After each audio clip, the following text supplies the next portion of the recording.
Welcome to McPlum, simple solutions served daily.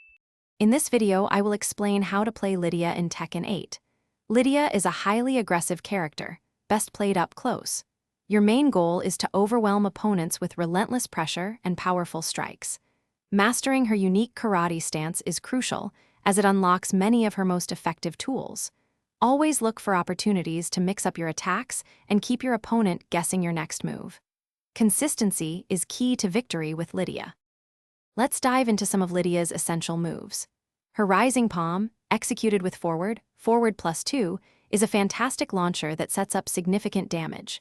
The Heaven's Wrath string, down, forward +1/2, is a quick and safe option for poking and confirming hits.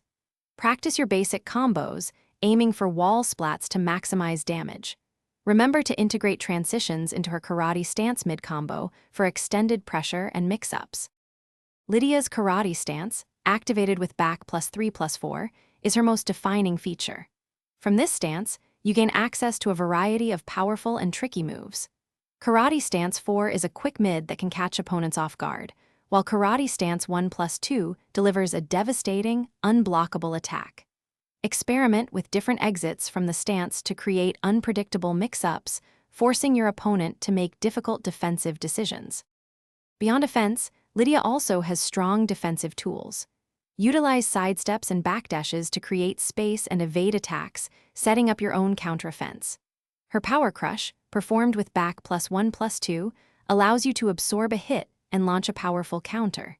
Don't forget to mix in throws and low attacks to open up blocking opponents. Mastering frame traps and counter hit setups will elevate your Lidia play to an advanced level. Thanks for watching, stay juicy, and subscribe.